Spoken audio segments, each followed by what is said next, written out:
शांताकारं भुजंगशयनं पद्मनाभं सुरेशं विश्वाधारं गगनसदृशं मेघवर्णं शुभांगं लक्ष्मीकान्तं कमलनयनं योगिभिर्ध्यानगम्यं वंदे विष्णु भवभयहरं सर्वलोकैकनाथम्।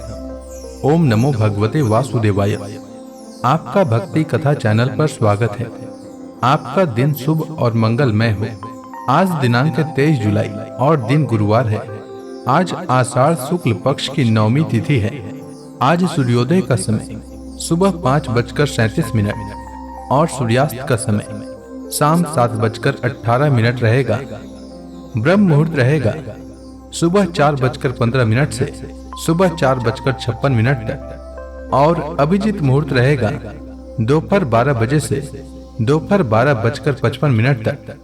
वहीं राहु काल दोपहर 2:10 से दोपहर 3:53 तक रहेगा। आइए सुनते हैं आषाढ़ मास कथा का आज का अध्याय। श्री सुखदेव जी कहते हैं, परीक्षित, नंद बाबा जब मथुरा से चले तब रास्ते में विचार करने लगे कि वसुदेव जी का कथन झूठा नहीं हो सकता। इससे उनके मन में उत्पात होने की आशंका हो गई। तब उन्होंने मन ही मन भगवान ही शरण है, वे ही रक्षा करेंगे, ऐसा निश्चय किया। पुतना नाम की एक बड़ी क्रूर राक्षसी थी। उसका एक ही काम था, बच्चों को मारना। कंस की आज्ञा से वह नगर, ग्राम और अहीरों की बस्तियों में बच्चों को मारने के लिए घुमा करती थी। जहाँ के लोग अपने प्रतिदिन के कामों में राक्षसों के भय को दूर भगाने वाले भक्त वत्सल भगवान के नाम, गुण और लीलाओं का श्रवण, कीर्तन और स्मरण नहीं करते, वहीं ऐसी राक्षसियों का बल चलता है। वह पुतना आकाश मार्ग से चल सकती थी और अपनी इच्छा के अनुसार रूप भी बना लेती थी। एक दिन नंद बाबा के गोकुल के पास आकर उसने माया से अपने को एक सुंदरी युवती बना लिया और गोकुल के भीतर घुस गई। उसने बड़ा सुंदर रूप बनाया था। उसकी चोटियों में बेले के फूल गुथे हुए थे, सुंदर वस्त्र पहने हुए थी। जब उसके कर्ण फूल हिलते थे तब उनकी चमक से मुख की ओर लटकी हुई अलके और भी शोभायमान हो जाती थी। उसके नितंब और कुछ कलश ऊंचे ऊंचे थे और कमर पतली थी। वह अपनी मधुर मुस्कान और कटाक्षपूर्ण चितवन से व्रजवासियों का चित्त चुरा लेती थी। उस रूपवती रमणी को हाथ में कमल लेकर आते देख गोपियां ऐसी उत्प्रेक्षा करने लगी मानो स्वयं लक्ष्मी जी अपने पति का दर्शन करने के लिए आ रही हैं। पुतना बालकों के लिए ग्रह के समान थी। वह इधर उधर बालकों को ढूंढती हुई अनायास ही नंद बाबा के घर में घुस गई। वहां उसने देखा कि बालक श्री कृष्ण शैया पर सोए हुए हैं। परीक्षित, भगवान श्री कृष्ण दुष्टों के काल हैं, परंतु जैसे आग राख की ढेर में अपने को छिपाए हुए हो, वैसे ही उस समय उन्होंने अपने प्रचंड तेज को छिपा रखा था। भगवान श्री कृष्ण चर अचर सभी प्राणियों के आत्मा हैं, इसलिए उन्होंने उसी क्षण जान लिया कि यह बच्चों को मार डालने वाला पुतना ग्रह है और अपने नेत्र बंद कर लिए।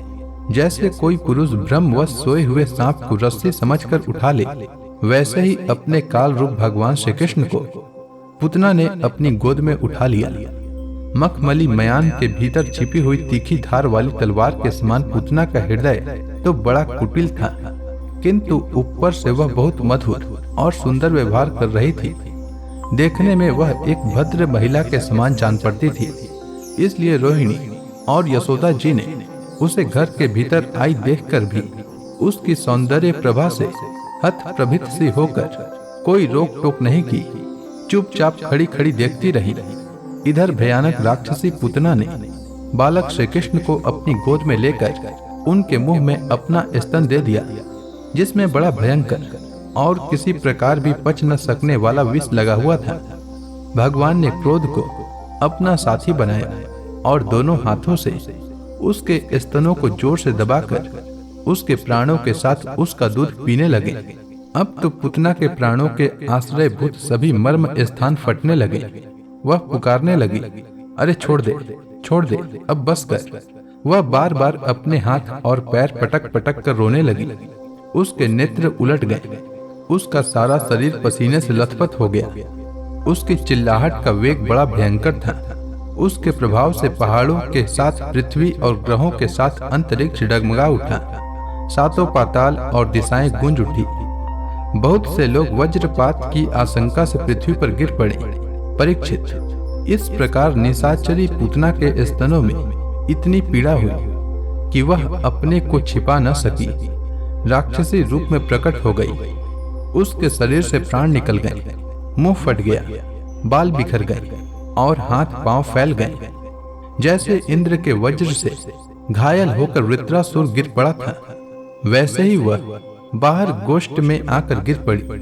राजेंद्र, पूतना के शरीर ने गिरते गिरते भी 6 कोस के भीतर के वृक्षों को कुचल डाला। यह बड़ी ही अद्भुत घटना थी। पूतना का शरीर बड़ा भयानक था। उसका मुंह फल के समान तीखी और भयंकर दाढ़ों से युक्त था। उसके नथुने पहाड़ की गुफा के समान गहरे थे और स्तन पहाड़ से गिरी हुई चट्टानों की तरह बड़े बड़े थे। लाल लाल बाल चारों ओर बिखरे हुए थे। आंखें अंधे कुएं के समान, गहरी नितंब नदी के करार की तरह भयंकर, भुजाएं, जांघें और पैर नदी के पुल के समान तथा पेट सूखे हुए सरोवर की भांति जान पड़ता था। पूतना के उस शरीर को देखकर सब के सब ग्वाल और गोपी डर गए। उसकी भयंकर चिल्लाहट सुनकर उनके हृदय, कान और सिर तो पहले ही फट से गए थे। जब गोपियों ने देखा कि बालक श्री कृष्ण उसकी छाती पर निर्भय होकर खेल रहे हैं, तब वे बड़ी घबराहट और उतावली के साथ झटपट वहां पहुंच गईं तथा श्री कृष्ण को उठा लिया। इसके बाद यशोदा और रोहिणी के साथ गोपियों ने गाय की पूंछ घुमाने आदि उपायों से बालक श्री कृष्ण के अंगों की सब प्रकार से रक्षा की। उन्होंने पहले बालक श्री कृष्ण को गौमूत्र से स्नान कराया, फिर सब अंगों में गो रज लगाई और फिर 12 अंगों में गोबर लगाकर भगवान के केशव आदि नामों से रक्षा की। इसके बाद गोपियों ने आचमन करके अज आदि 11 बीज मंत्रों से अपने शरीरों में अलग अलग अंग न्यास एवं कर न्यास किया और फिर बालक के अंगों में बीज न्यास किया। वे कहने लगे, अजन्मा भगवान तेरे पैरों की रक्षा करे, मणिमान घुटनों की, यज्ञ पुरुष जांघों की, अच्युत कमर की, है ग्रीव पेट की, केशव हृदय की, इस वक्षस्थल की, सूर्य कंठ की, विष्णु बाहों की, उरुक्रम मुख की और ईश्वर सिर की रक्षा करे। चक्रधर भगवान रक्षा के लिए तेरे आगे रहें। गदाधारी श्रीहरि पीछे, क्रमशः धनुष और खड़ग धारण करने वाले भगवान मधुसूदन और अजन दोनों बगल में, शंखधारी उरु गाय चारों कोनों में, उपेंद्र ऊपर, हलधर पृथ्वी पर और भगवान परम पुरुष तेरे सब और रक्षा के लिए रहें। ऋषिकेश भगवान इंद्रियों की और नारायण प्राणों की रक्षा करें। श्वेत द्वीप के अधिपति चित्त की और योगेश्वर मन की रक्षा करें। प्रश्नी गर्भ तेरी बुद्धि की और परमात्मा भगवान तेरे अहंकार की रक्षा करे। खेलते समय गोविंद रक्षा करे, सोते समय माधव रक्षा करे, चलते समय भगवान वैकुंठ और बैठते समय भगवान श्रीपति तेरी रक्षा करे। भोजन के समय समस्त ग्रहों को भयभीत करने वाले यज्ञ भोक्ता भगवान तेरी रक्षा करे।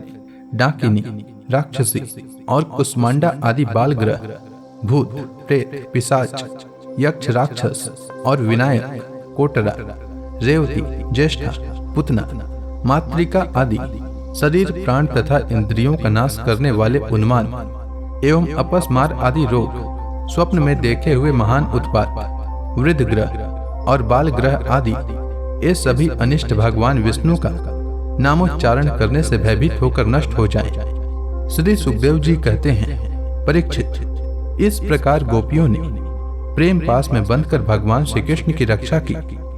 माता यशोदा ने अपने पुत्र को स्तन पिलाया और फिर पालने पर सुला दिया।